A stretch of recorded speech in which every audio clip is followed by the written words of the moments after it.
दोस्तों इस वीक का स्मैकडाउन खत्म हो चुका है, जहां पर हमें the people's champ the Rock का रिटर्न देखने को मिला। इसके अलावा द ब्लड लाइन के स्टोरी लाइन में नई मोड़ आते हुए दिखाई दिए। इसके साथ ही मेन इवेंट में ट्रैवल चीफ रोमन रेंस के भाइयों का जॉन सीना के साथ ब्रॉल देखने को मिला। तो दोस्तों आज के इस वीडियो में इसी के बारे में करेंगे बात, तो वीडियो काफी इंटरेस्टिंग होगी, आप वीडियो के अंत तक बने रहे। दोस्तों इस वीक के स्मैकडाउन के स्टार्टिंग में हमें पैट मैकेफी का रिटर्न देखने को मिला। पैट मैकेफी ने कहा कि उनके काम करने की जगह एरेना से केवल 1 घंटे दूर है, इसलिए वो स्मैकडाउन में वापसी कर पाए। पैट मैकेफी और भी कुछ बोल ही रहे थे, तभी ऑस्टिन थ्योरी ने इस सेगमेंट में दखल देकर इसे अपना शो बताया। इसके जवाब में पैट मैकेफी ने कहा कि यह पीपल्स शो है। तुरंत बाद ही 4 साल बाद द रॉक की चौंकाने वाली वापसी देखने को मिली और एरेना में मौजूद फैंस ने उनका जबरदस्त तरीके से स्वागत किया। इसके बाद द रॉक ने ऑस्टिन थ्योरी पर तंज कसा और उनकी थ्योरी के साथ जुबानी जंग देखने को मिली। इसके बाद फैंस ने चैंट लगाते हुए ऑस्टिन थ्योरी की बेइज्जती की। जब ऑस्टिन थ्योरी ने द रॉक पर अटैक करना चाहा तो द रॉक ने खुद को बचाने के बाद थ्योरी को स्पाइन बस्टर और पीपल्स एल्बो दे दिया।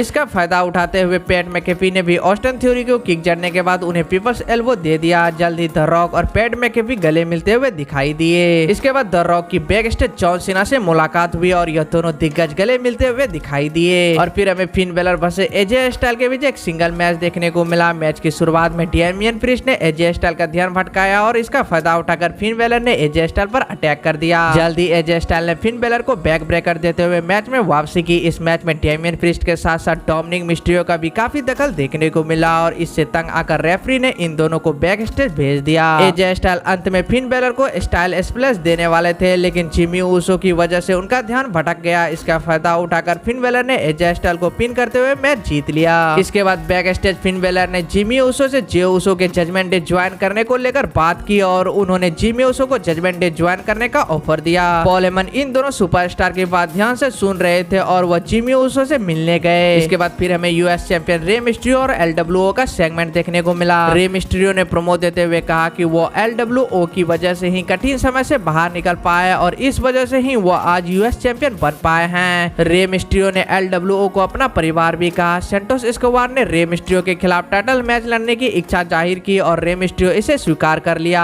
जल्द ही Bobby Lashley and street profit वहां आ गए और बॉबी लेस्ली ने एलडब्ल्यूओ पर तंज कसा। इसके बाद Joaquin Wilde and Cruz Del Toro ने स्ट्रीट प्रॉफिट को टैग टीम मैच के लिए चैलेंज कर दिया। इसके बाद स्ट्रीट प्रॉफिट वर्सेस एलडब्ल्यूओ के बीच टैग टीम मैच देखने को मिलता है। यह मैच ज्यादा लंबा नहीं चला और एलडब्ल्यूओ इस टैग टीम मैच में स्ट्रीट प्रॉफिट को टक्कर नहीं दे पाए। यह मैच ज्यादा लंबा नहीं चला और एलडब्ल्यूओ इस टैग टीम मैच में स्ट्रीट प्रॉफिट को टक्कर नहीं दे पाए। अंत में स्ट्रीट प्रॉफिट ने क्रूज डेल टोरो को रिंग के बाहर करने के बाद जॉय क्वीन वाइल्ड पर रेवल्सन मूव हिट करते हुए मैच जीत लिया। मैच के बाद बॉबी लेस्ली के इशारों पर स्ट्रीट प्रॉफिट ने एलडब्ल्यूओ पर अटैक कर दिया। जल्दी बॉबी लेस्ली ने इसमें शामिल होते हुए सेंटोस एस्कोबार पर अटैक कर दिया और स्ट्रीट प्रॉफिट ने रे मिस्ट्रियो पर अटैक किया। इसके बाद एलन नाइट का पेबैक रीमैच में द मिज से सामना हुआ। इस मैच में एलन नाइट और द मिज के बीच जबरदस्त फाइट देखने को मिली और इन दोनों ने एक दूसरे को हराने के लिए अपनी पूरी जी जान लगा दी। वही अंत में एलन नाइट ने अपना फिनिशर देते हुए इस मैच को जीत लिया। एलन नाइट ने मैच जीतने के बाद चैंपियनशिप जीतने के बारे में बात करते हुए कहा कि उन्हें फर्क नहीं पड़ता चाहे वो Rey Mysterio, Gunther, Seth Rollins, Roman Reigns क्यों ना हो। इसके साथ ही एलन नाइट ने खुद को नंबर 1 बताया। सोलो सिग्मा बैक स्टेज से एलन नाइट पर नजरें बनाए हुए थे। इसके बाद पॉल हेमन ने सोलो सिग्मा को जिमी ऊसो पर फोकस करने के लिए कहा। पॉल हेमन ने कहा कि रोमन रेंस से उन्हें ऐसा करने का ऑर्डर नहीं मिला है और सोलो ने चीजों को अपने तरीके से हैंडल करने की बात कही। इसके बाद बेली वर्सेस आस्का के बीच एक सिंगल मैच देखने को मिलता है जिसमें शॉर्जी की वजह से बेली की हार होती है। इसके बाद स्मैकडाउन के मेन इवेंट में ग्रेसन वॉलर ने अपने शो पर जॉन सीना का स्वागत किया। ग्रेसन वॉलर ने दावा किया कि जॉन सीना अब इन रिंग कम्पिटिटर के रूप में काम नहीं करना चाहते हैं। ग्रेसन वॉलर ने कहा कि जॉन सीना रेसलमैनिया 39 में ऑस्टिन थ्योरी के खिलाफ मिली हार के बाद पहले जैसे नहीं रहे। जल्दी जॉन सीना ने अपनी टी शर्ट उतार ली। इसके बाद जिमी ऊसो ने एरेना में एंट्री की और कहा कि कोई भी जॉन सीना को यहाँ नहीं देखना चाहता है। इसके बाद सोलो सिग्मा और पॉल हेमन भी वहाँ आ गए। सोलो सिग्मा ने जॉन सीना को घूरने के बाद जिमी ऊसो को समूह स्पाइक देना चाहा, लेकिन यह सोलो सिग्मा की चाल थी। सोलो सिग्मा ने जॉन सीना को सुपर किक जड़ दिया और उन्होंने जिमी ऊसो के साथ मिलकर सीना पर खतरनाक अटैक कर दिया। इसके बाद एजे स्टाइल वहाँ जॉन सीना को बचाने आ गए और उन्होंने सीना के साथ मिलकर हील स्टार्स पर अटैक कर दिया। जॉन सीना अंत में जिमी ऊसो को एटीट्यूड एडजस्टमेंट देने की पोजीशन में लेकर आ गए थे, लेकिन पॉल हेमन के कहने पर सोलो सिग्मा ने जिमी ऊसो को रिंग से बाहर खींच लिया और यह स्मैकडाउन यहीं पर खत्म हुआ। तो दोस्तों आप लोग को इस वीक का स्मैकडाउन कैसा लगा और रॉक का रिटर्न कैसा लगा, आप हमें एक प्यारा सा कमेंट करके जरूर बताएं। तो दोस्तों इस वीडियो में इतना ही, तो चलिए मिलते हैं नेक्स्ट वीडियो में।